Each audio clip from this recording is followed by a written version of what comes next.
Hi, everybody. Thanks for so much for joining our webinar. Just a couple of housekeeping items before we get started.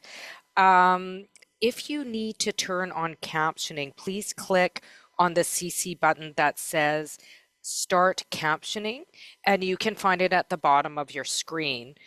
If you're having trouble with the meeting, you can email Leah.Gazan at parl.gc.ca, and we'll have somebody put that in the chat below. So if you're having problems, please send an email to our email box for any sort of technical support.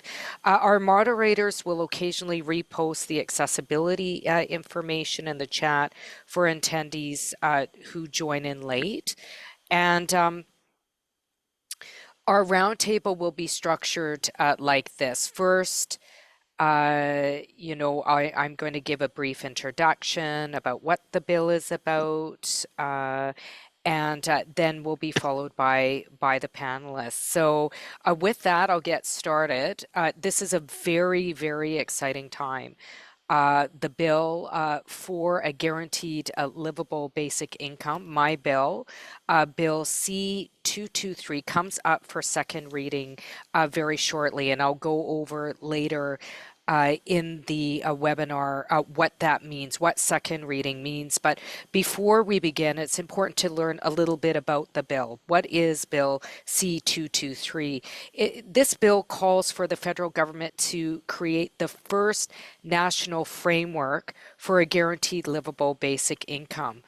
And within 1 year of the bill passing, it imposes on the Minister of Finance to be required to present a report that first determine what constitutes a guaranteed livable basic income for each region of Canada. We know that costs of living vary depending on where you live in Canada, and would require the minister to answer that question.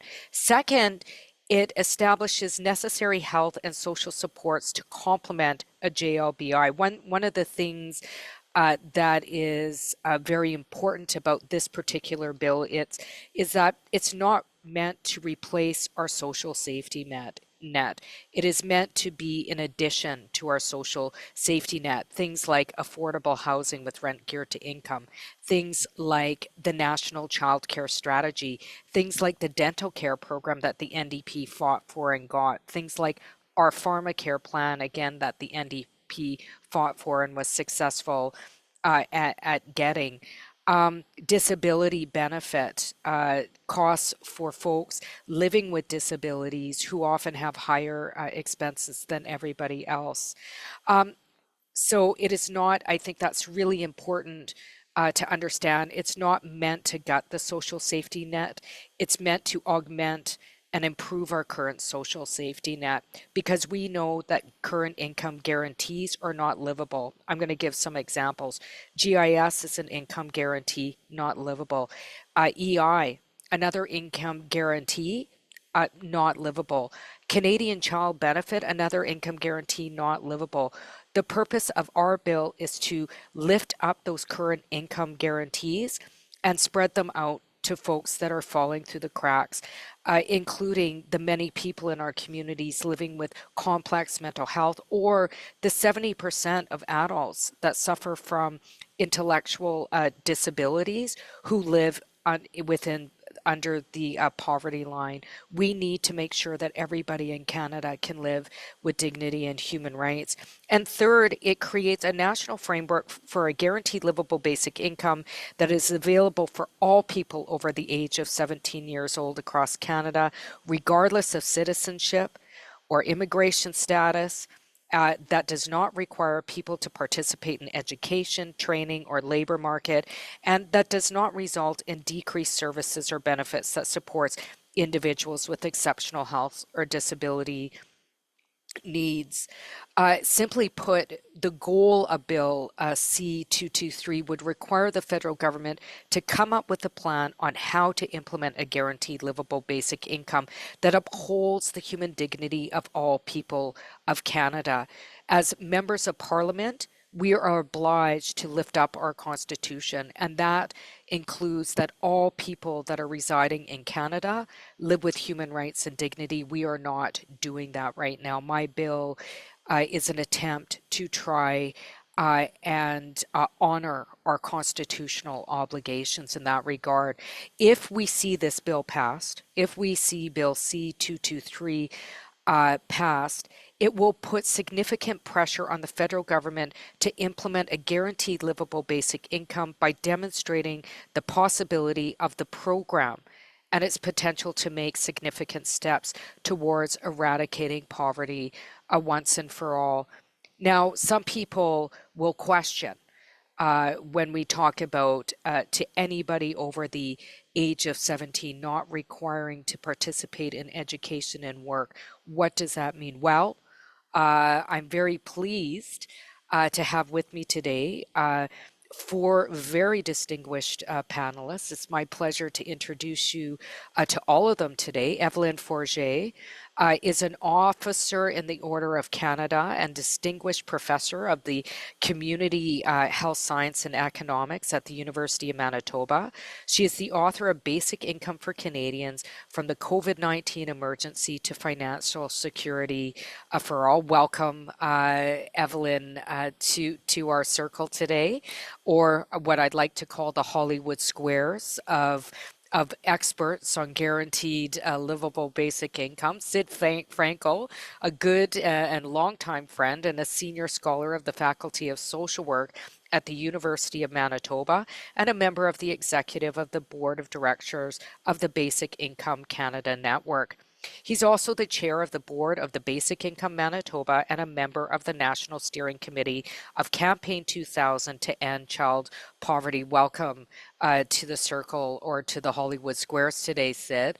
And Damon Johnson, another longtime good friend and a president of the Aboriginal Council of Winnipeg, an organization that is a voice of advocacy for the urban Indigenous community in Winnipeg, Manitoba since 1994. He's also the co-chair of the National Urban Indigenous Coalitions Council, which is a collective of 20 urban Indigenous coalitions comprised of varying numbers of historic urban Indigenous charitable and not-for-profit agencies established in Canada over a period of 70 years. Thank you so much, Damon, for joining us today and sharing your knowledge. And finally, Ben Earl is a transformative leader in the not-for-profit community service sector. He's dedicated to driving innovation and positive change.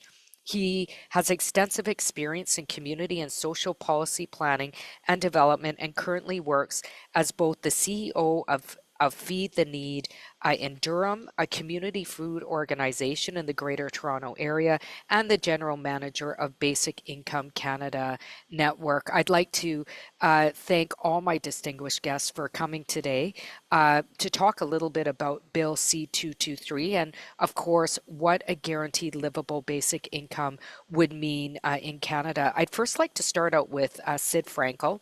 Sid will be presenting a short PowerPoint presentation, and then we'll follow on, which will be followed by our other panelists. So go ahead, Sid. Thank Thank you. you, Leah. And Jennifer, can you put the slides up? Okay, so I'm going to make the case to you in just a few minutes that basic income is the quintessential evidence-based policy. So we're always told that we want policy where there is evidence that it will accomplish what it's supposed to. And I think we have that in basic income. Next slide, please. So most policies are implemented with little or sometimes no evidence. Basic income is the exception. We have the strongest evidence, experimental and quasi-experimental evidence going back more than 6 decades, and the findings of a large number of studies all converge, making this the same point. Next slide, please. So the critics, many critics raise a number of points, and we have evidence about them. So basic income does not cause families to split. The argument is often made that because two independent families might get more income, it causes family splitting. We have evidence from a number of studies that doesn't occur, but it does provide partners, it does empower partners in violent relationships, especially to make use of some options. Basic income does not increase fertility. There are some decreases to work effort, but they're small and often serve other social goods. And Evelyn will tell you more about this. Next slide.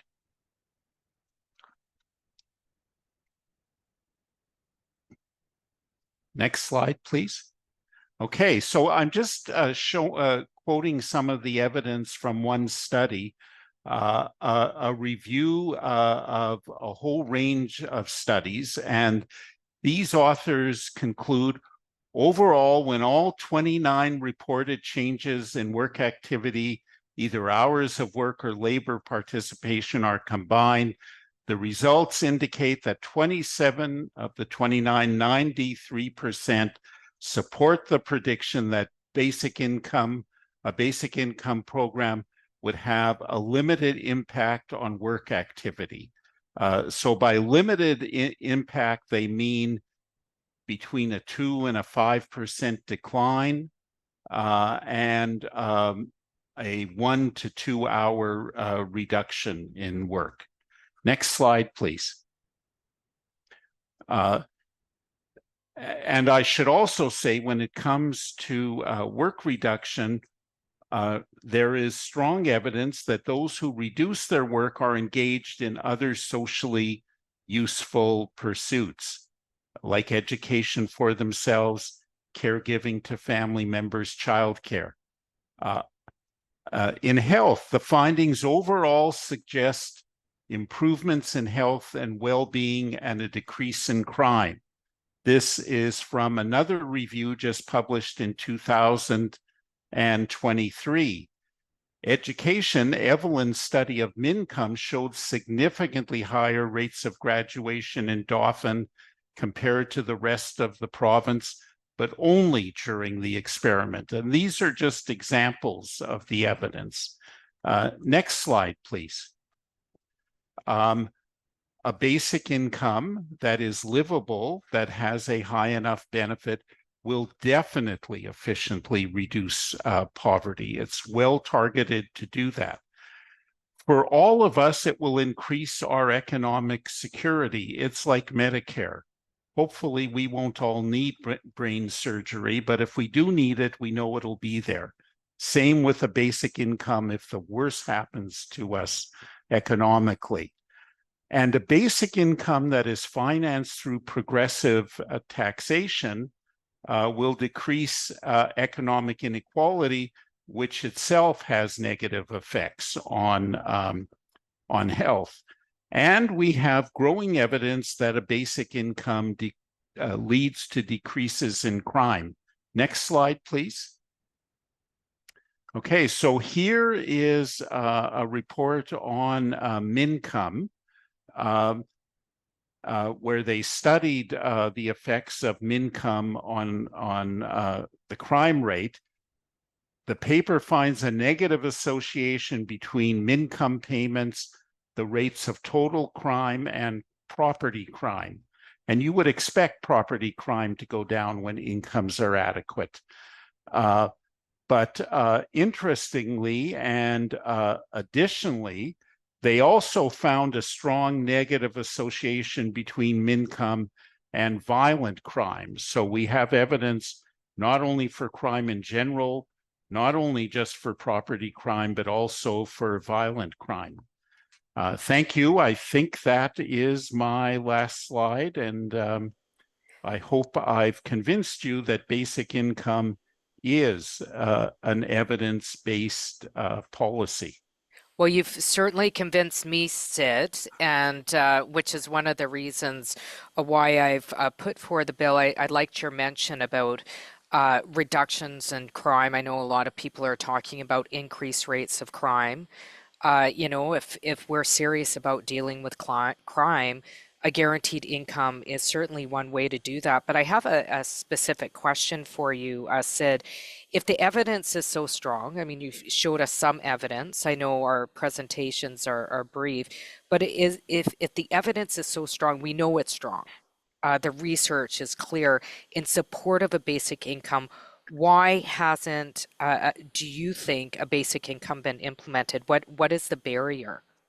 I think we've got a kind of path dependence. We have a path dependence in some political parties' ideologies, the current governing party, and in our political institutions, and even partially in our culture. And that path dependence means that we're still making the Elizabethan poor law distinction between the deserving and the undeserving poor.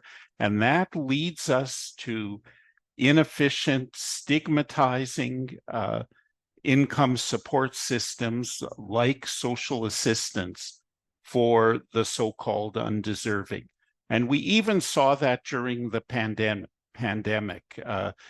With CERB, the government wanted to make sure that the recipients were deserving. So they had to have at least $5,000 of earned income in the last year. So I think we've got an old idea that is sticking around and needs to be challenged. Well, thanks so much, Sid, for that, and I can agree with you more. And I think we see that certainly in politics, an increase in poor bashing, certainly from certain parties. And I know that you're all nonpartisan. I want to be very clear in this webinar that all the panelists are nonpartisan, but particularly from the Conservative Party and the pathologizing of people that are currently living in encampments and the poor shaming, which it certainly impacts a lot of people in my community. One of the reasons why I'm putting forward a guaranteed livable basic income, we get nowhere when we punch down. And why don't we start going after big corporations and corporations that are making and corporate leaders that are making all this money and tax breaks, and why don't we take that money and invest in people who need it more, which is why I was really happy to hear you talk about progressive taxation and how we can use a progressive tax model to invest in, you know, and make sure that everybody's getting a fair share, not just the ultra rich. It's time to go after them instead of the poor. Thanks so much. I'm going to move on. Sid, thanks for your contributions. I'm sure people will have questions for you next, but I'm going to move to my good friend Damon Johnson. You know, I know that you've done advocacy, certainly in my riding for many years, for Indigenous communities, not just in Winnipeg, but certainly across the country around housing, around anti-poverty initiatives. So my question for you, Damon, is particularly in regards to Indigenous people. Why do you think, uh, and why do you think, and how could a JLBI benefit Indigenous individuals and families in Canada? Yeah, thank you for that.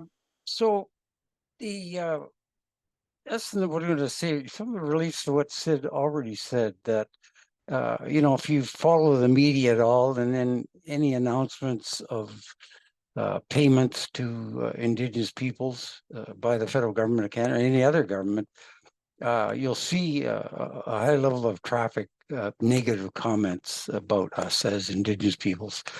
Everything we think, we don't want to work, we're lazy, you know what I mean? All those ugly things. But in behind that is a truth. And so part of that truth is that poverty, yes, resides in many communities in Canada, resides amongst many different groups that make up our country. But not all poverty has the same origins. And poverty is historic with Indigenous peoples. In fact, if you look at the evidence, some would suggest that it was a planned outcome. With the creation of the reserve system, you know, we were segregated from other Canadians. we lived on a small piece of territory called the reserve, and there was never any thought that I can see given to economic development, to creating, creating opportunity for Indigenous peoples to participate in the economy. In fact, there are clauses in the Indian Act that prevented that. We were not allowed to sell goods to other Canadians that we produced. So, there's still a lot of work to be done around this history and in this time of truth and reconciliation. And I am hopeful that we can do this in a good way. And when I say that, I mean, I don't want to play the blame game.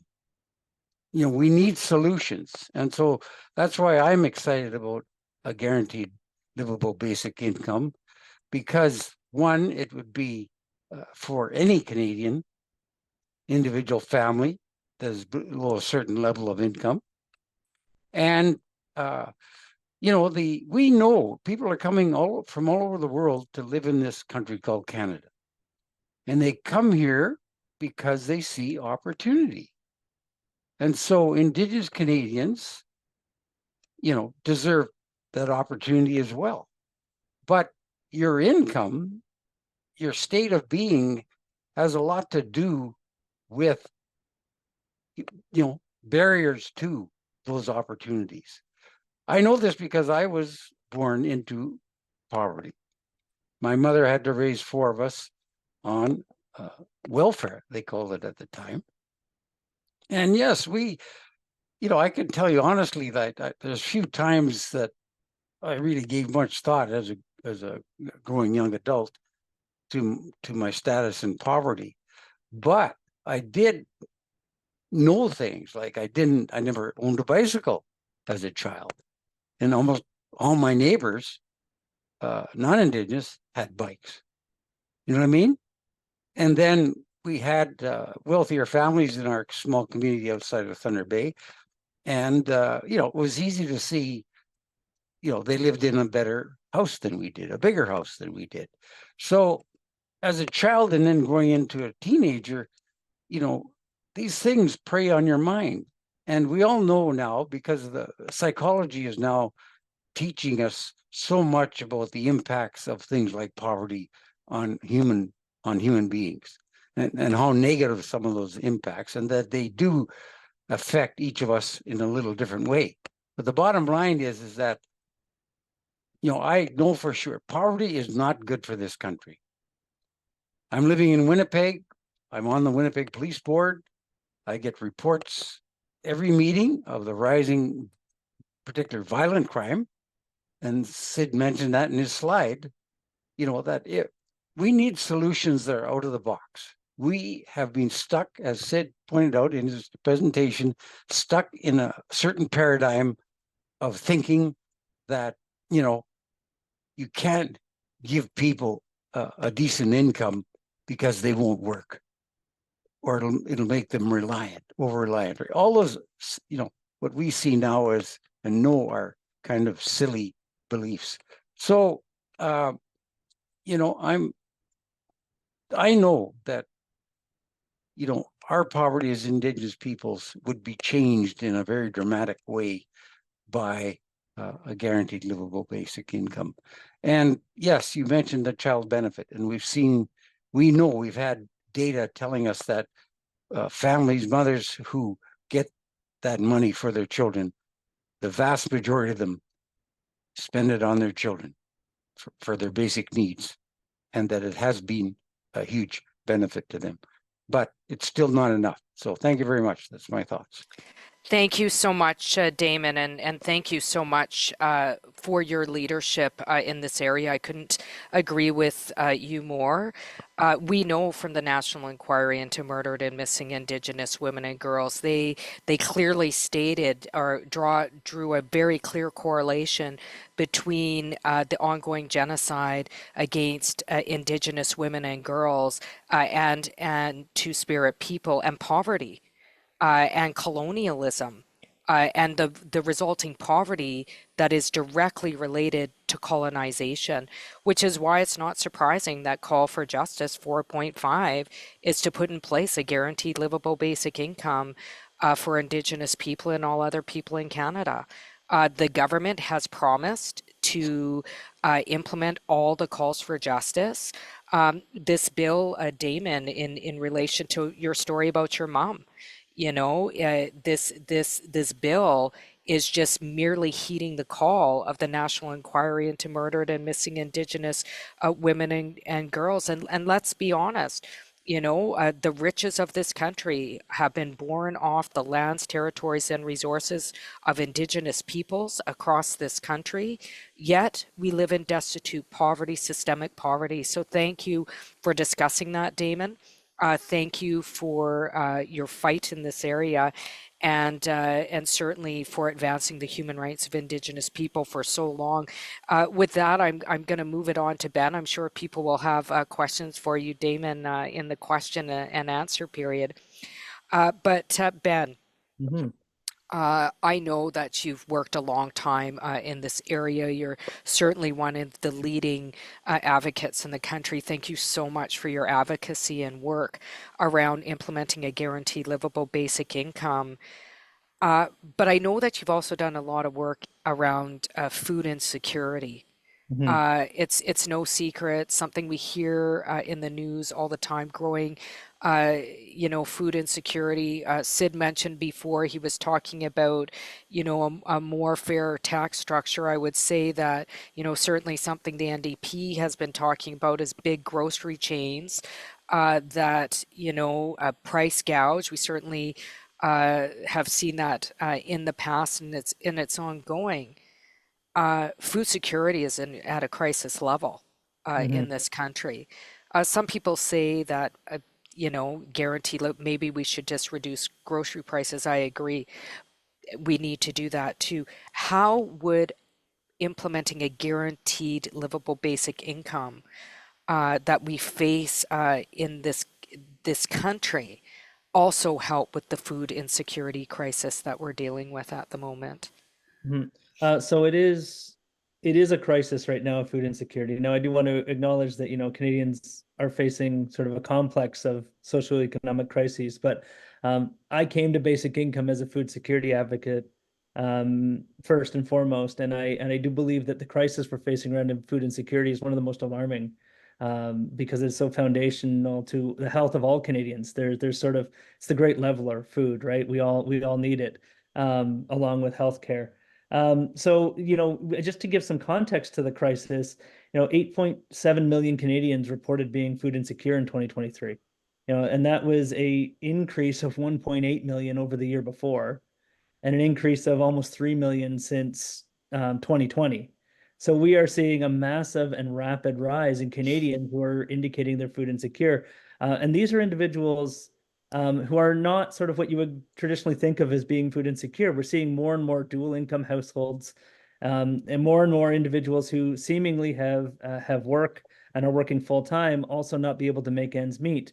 So we're seeing a rise in sort of this crisis, which is coinciding with a rise in demand in our current response system, which is community food programs and typified by food banks, which are not the response. They are not addressing, and I don't think anyone who truly does the work and understands it believes they're addressing food insecurity, but they are feeding people. And despite them being inadequate, they are unfortunately a necessary part of the lives of millions of Canadians. So we do need to understand that while we have inadequate responses, they're becoming necessary for more and more Canadians. And for example, the organization I work with in just outside Toronto, in 2020, we had 75,000 visits across our community to different food programs. The last number we just published was 270,000. In a 3-year period, we've gone, and that's just one community, and that's happening across the country. These organizations can't keep up. They are at their maximum, and they're not meant to keep up with this. To be fair to them, they're meant to be emergency response. So this is where a basic income would come in. We know from evidence that a basic income would dramatically increase access to food for especially the lowest income Canadians. We know this. We see this when we look at the information. If we look at basic BICN's policy options and we weigh it across the incomes of Canadians, we see how dramatically their incomes would rise and how that would affect their ability to access food. We also know from some of the evidence that we have, limited though it may be, from the Ontario Basic Income Pilot. We did lose a lot of evidence when that was prematurely canceled, but through that work, we do know that many of the participants reported increased access to foods that they needed. It wasn't just increased access to more food, it was increased access to the right food. Especially if they had special diets, if they wanted access to fresh fruits and vegetables. So we know that a basic income would greatly reduce the depth of food insecurity for Canadians. But the one thing I do like in the bill, especially, not the one thing, but the main thing I really like is that it's framed as basic income is framed as a policy that would complement and be part of an existing social service network. And that is a necessary part of truly addressing food insecurity. While I'm an advocate for basic income, I also know that many of our food insecurity issues are systemic, and that simply increasing people's incomes will not solve all the problems of food insecurity. You mentioned monopoly power in our grocery and retail system. 49% of Canadians shopped at a Loblaws store in the last year, right? We have very little choice in grocery retail in this country. And that's just the tip of the iceberg. We have many issues with an unsustainable food system that is not economically or ecologically sustainable, but is also socially unjust. So a basic income to me is a key foundation to creating food insecurity because it will reduce the depth of household in food insecurity, but it does need to truly be part of a complex suite of programs that truly meet the needs of Canadians in the 21st century. Thanks so much, Ben, and I couldn't agree with you more. Certainly, this guaranteed livable basic income is not a silver bullet. That's why in the bill it says very clearly, in addition to other supports meant to meet specific and special needs. It is not this silver bullet. And, thanks for your work around food security. These are basic human rights. These are basic human rights in Canada that are not being upheld politically. And that includes the right to food security. That includes things like a guaranteed livable basic income, in addition to affordable, accessible housing across the country. Let's start investing in human rights. Now, we are going to move into the Q&A questions, and I want to thank again the panelists and the folks participating online and listening to our webinar tonight. We do have a number of questions, which is not surprising. So if we could, I'm not sure what time it is right now. We have about 25 minutes for questions. We have a number of questions. But before we do that, I want to move to Evelyn. Many of the questions in the Q&A will be hopefully answered by you, Evelyn. Evelyn, of course, was one of the folks involved in the Minkum study in Manitoba. So before we get to that, I just want to ask Evelyn, how would you respond to people who say, and this is what I hear all the time, okay? This is the question. Well, of course, everyone would like to help people, but we're deep in an economic crisis. Prices are accelerating. Taxes are too high. Firms can't hire people because of the labor shortage. We just finally get started to get inflation under control. This is not what we need at this time. I disagree. Can you prove me right, Evelyn? I hope so. I wish I had a nickel for every time I've heard that when somebody put forward a progressive policy. I'd be multimillionaire at this point. Actually, I think that people always raise economic issues, right? Everybody wants to help people. Everybody wants to make it possible for people to live wonderful, dignified lives. But the argument is we simply can't afford it. It's just the wrong time. And I think I'd like to talk about three issues that I've heard a lot. The first one is sort of a perennial one, and that is that a basic income discourages work. And I think Sid already addressed that. There's no evidence whatever that any kind of a well-designed basic income would discourage work. It doesn't happen. Sometimes people work more. When we introduced the Canada Child Benefit, for example, which is a kind of a basic income for families with kids under 18, mothers work more. They didn't work less. The same thing has happened in some of the pilots that have taken place in other parts of the world. Usually there's a very small reduction in the number of hours worked, but it's never statistically significant, and it's never important from an economic perspective. So it just doesn't happen. There's no evidence whatever that people won't work if given the opportunity to, and if given a basic income to support them. The second question, though, I've been hearing a lot more recently because of our experience with inflation, right? People worry that if the government spends a lot of money on a basic income program, it's going to fuel inflation. It's going to worsen inflation.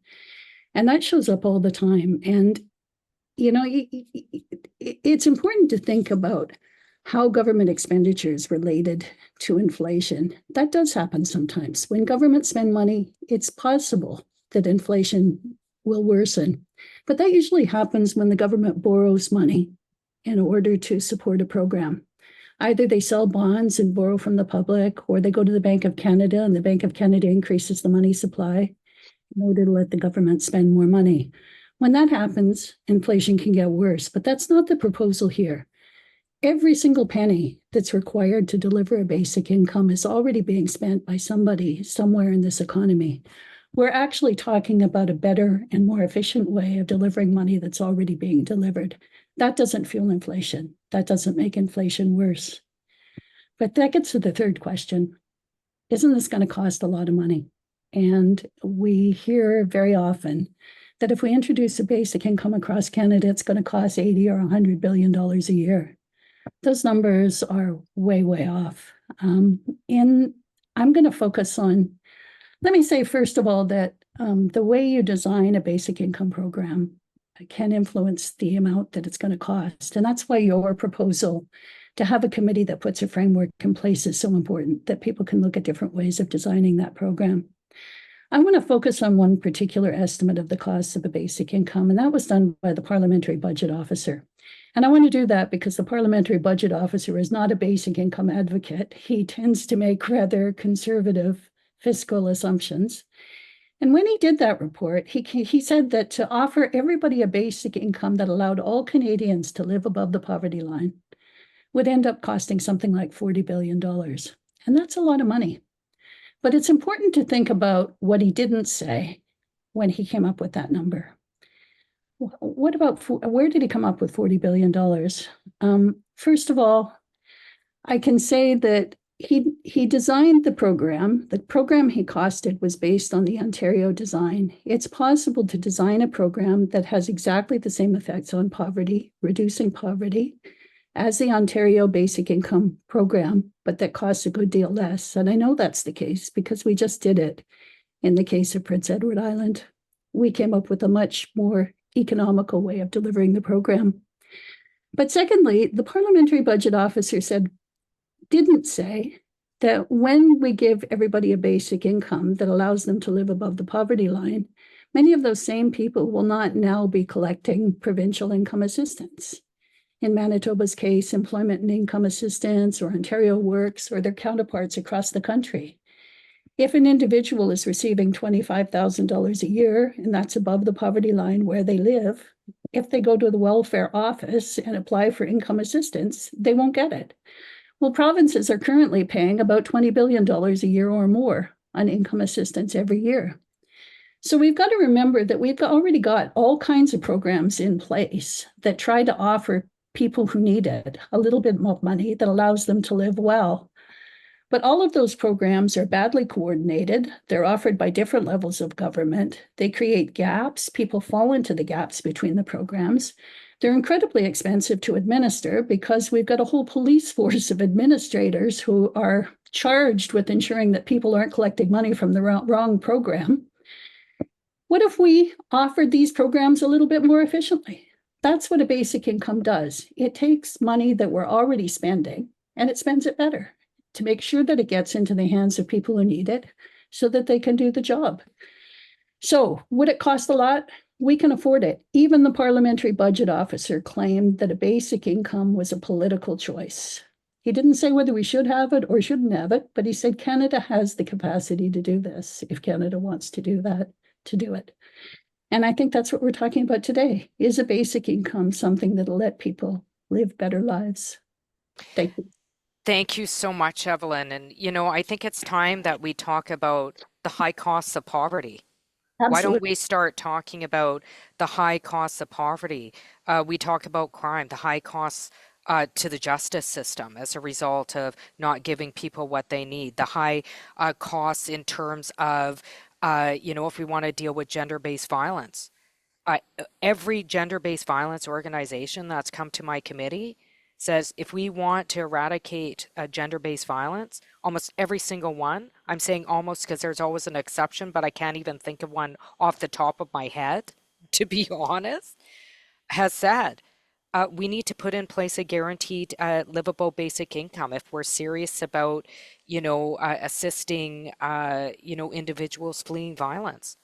That's Uh, that's a really good point, Leah. yeah, yeah. I think it's really important for us to remember that when we talk about the cost of a basic income, the same people who argue it's too expensive to offer a basic income in Canada very rarely look at the return on investment. Yeah, It, and it's a safety issue. We have thank you so much, Evelyn. Thank you for your trailblazing and for everybody around the table who has really was part of supporting the development of my bill. I call it a people's bill. It was drafted, developed, imagined by leaders in the basic income movement. I'm the one putting it forward in Parliament by name, but it's all of our initiative, thousands and thousands of people across the country that are putting a bill forward. I hope the government listens. And I hope opposition parties listen. With that, I'd like to move to questions. We have a number of questions, so if we can limit the response times to the questions, if you can believe it or not, we have over 30 questions, which we won't be able to get to, but certainly we'll be able to get to some of them. My first question comes from Susan. Her question was, if that's their pronouns, or their question was, what messaging can be effective to cut through uh, a deserving and non-deserving poor, and the investment in maintaining these old structures, the class system, quite frankly? What's a strategy? What's the messaging to cut through that poverty bashing? I can start. I think one of the approaches is a frontal attack with the public, arguing that there is no evidence that the distinction is valid. Despite the idea that people on welfare are gaming the system all the time, when this is studied, and it has been studied for many years, we don't find evidence of that.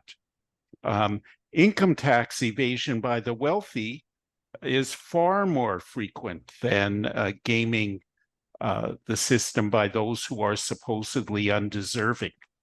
And a second thing we can do is locate this where it came from, a set of beliefs in Elizabethan England.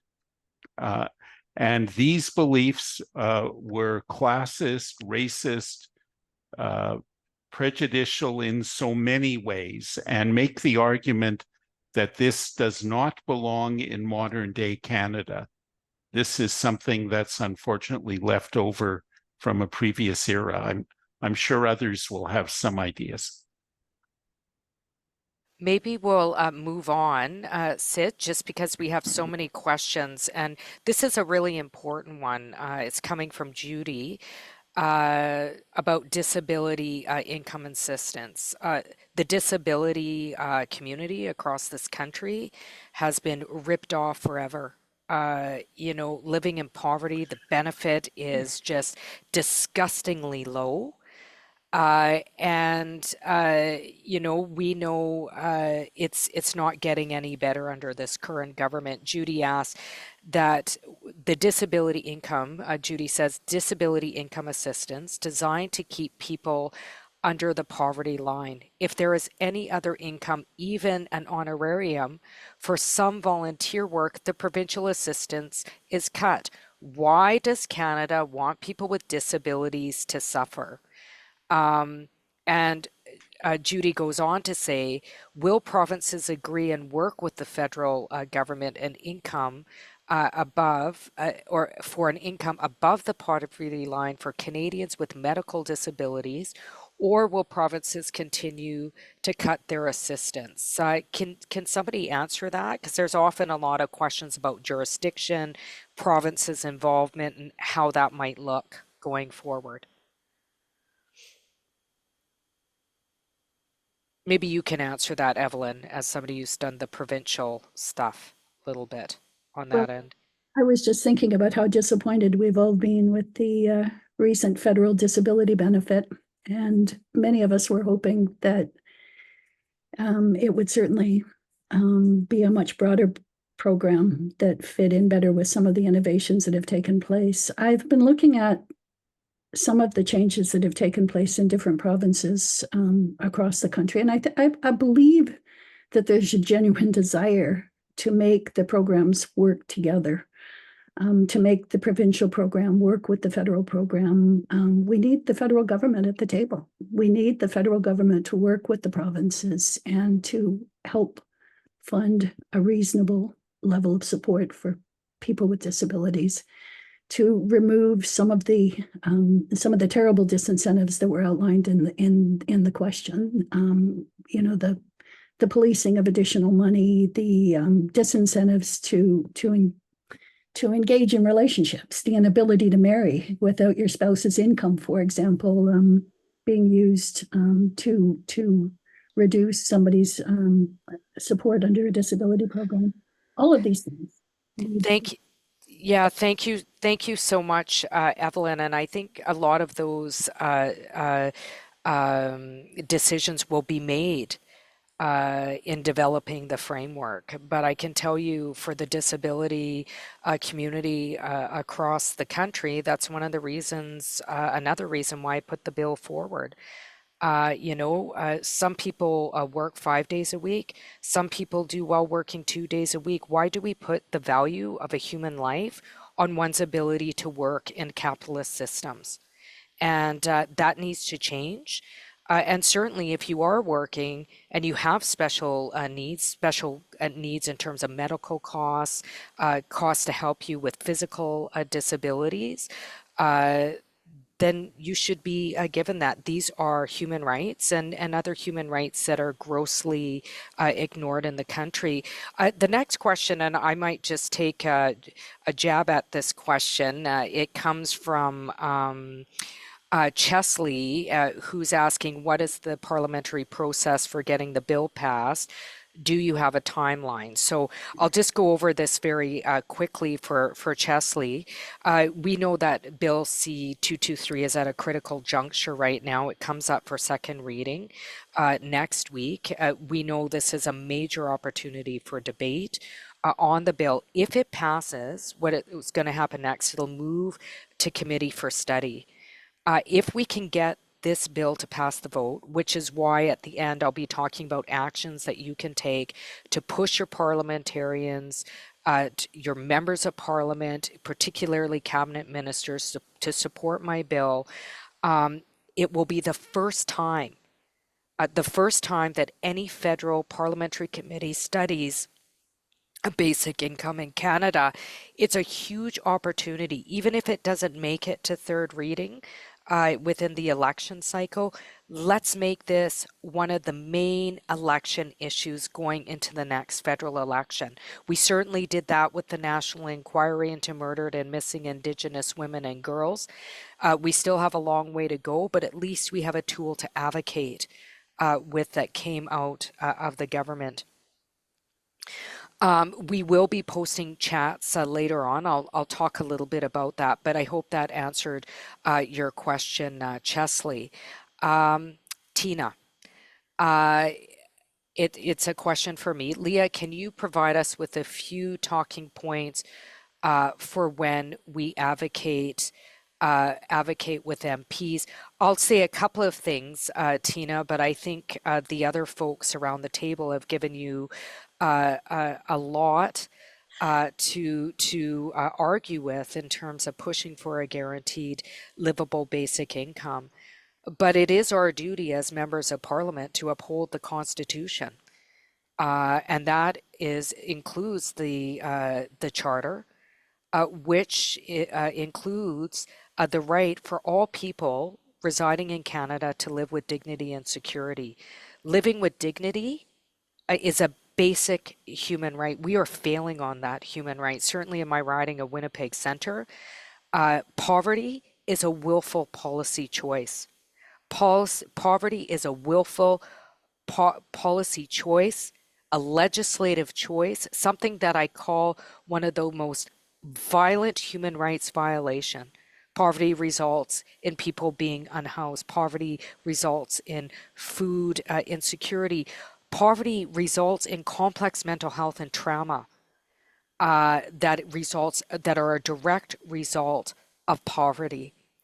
We have a solution in front of us.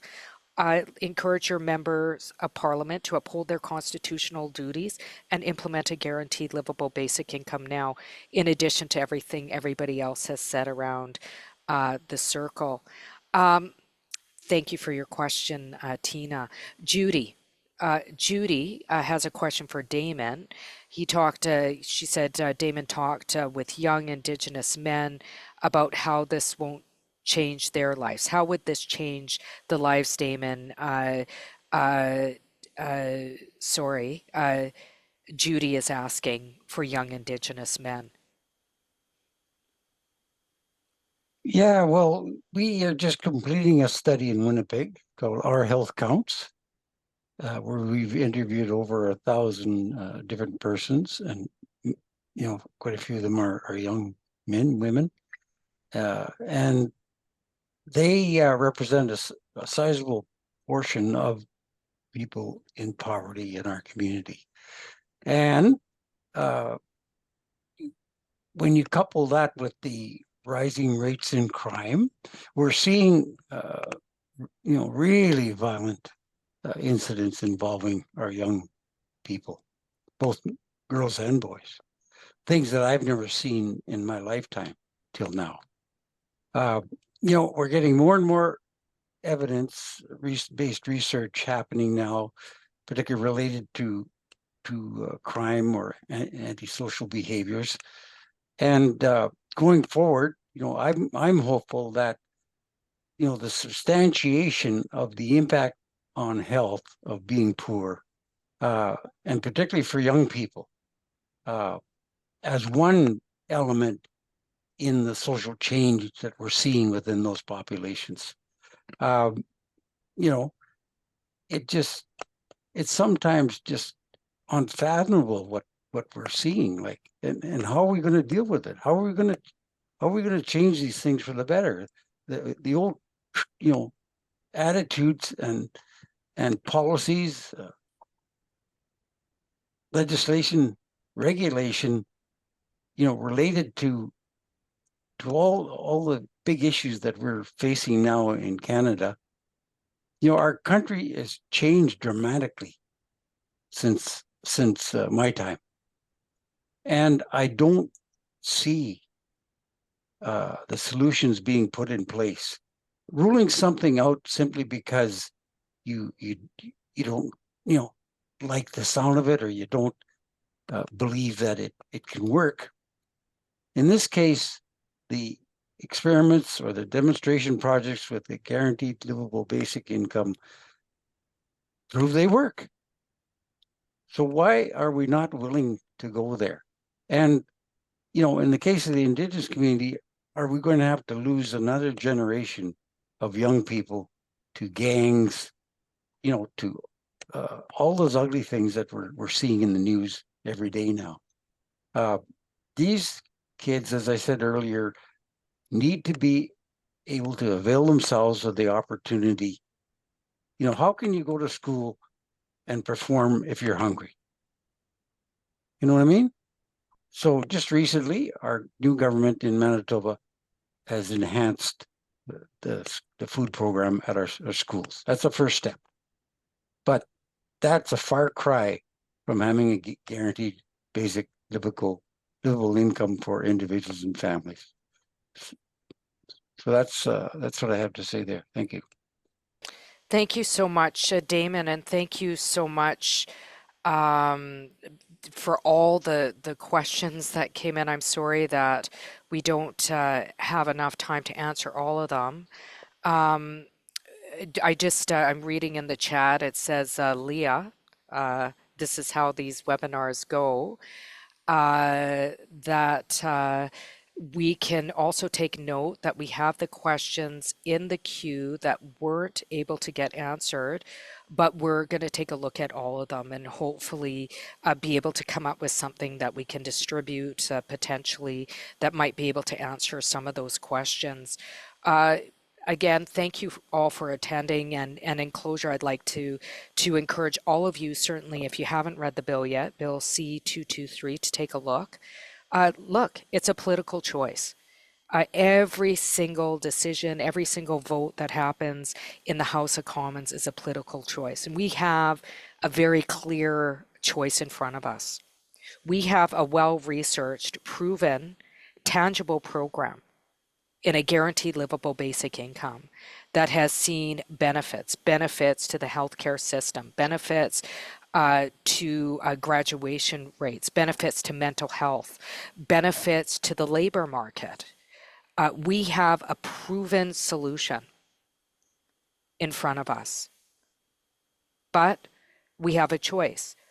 Are we going to continue to allow false information to inform public health decisions? Or are we going to follow what science is telling us, what public health has told us, what research has told us, and implement immediately a guaranteed livable basic income? It's not just a moral imperative. It's also a constitutional obligation. It's a constitutional obligation that members of parliament, like myself, put in place legislation that uphold the human rights of all people living in Canada. We've heard several examples about how we are failing at that. We have heard this evening a myth busting around guaranteed livable basic income. We have heard about the benefits of a guaranteed livable basic income, and facts speak for themselves. All the concerns about a guaranteed livable basic income, things like, oh, people won't go to work, things like, oh, it's going to cost too much money, have not stood up against research that has been going on since the 1980s. I want to live in a country where we uphold the human rights of all peoples. I want to live in a country where I don't walk down the street in my riding and I see people not dying out of choice, but dying from poverty. That is willful legislative neglect. This isn't to replace things like a livable wage. This is in addition to ensuring that workers have a livable wage. But this is also ensuring that should workers be working for greedy corporate CEOs and leaders, that they can leave, that they have a choice to leave. They have a choice to go back to school, get an education, so that we can really put power back in the hands of workers. It's time we meet our constitutional obligations, and it's at time that we put in a guaranteed livable basic income. So again, if you haven't, please read my bill, Bill C-223. I'd also like to mention Kim Pate, Senator Kim Pate, has the same bill that's being stalled in Senate right now, Bill S-233, the same bill with the same wording, a champion senator who's been a champion in this country for a guaranteed livable basic income. Please look at her bill as well and write your members of parliament. So this was not for nothing. Now is the call to act. We will be putting in the chat, you will find links of actions that you can take today in support of Bill C-223. And after the wrap up, we'll also be sending an email with these action items, including an easy to use letter tool so you can write your representatives with just a few clicks. And a host of the materials you can share on your social media. If you want to share things on your social media to promote the campaign, please boost the campaign, share it with all your friends. Let's all commit to sharing it with at least 10 of our friends, all of the organizations in our network. Please boost the campaign. We don't have a lot of time. Share again with all your networks, and I encourage them to contact their representatives as well. Again, just ending, I want to thank all the grassroots advocates. This is a people's bill. This bill was developed by thousands of people across the country that are part of the basic income network in this country. This is the people's voice. I'm just merely the voice, bringing the people's voice in the House of Commons. Let's put in place a guaranteed livable basic income now. Thank you, everybody. Thank you to the wonderful panelists for joining us tonight. Take care, everybody, and stay safe. And let's realize a guaranteed livable basic income in Canada. Thank you, everybody.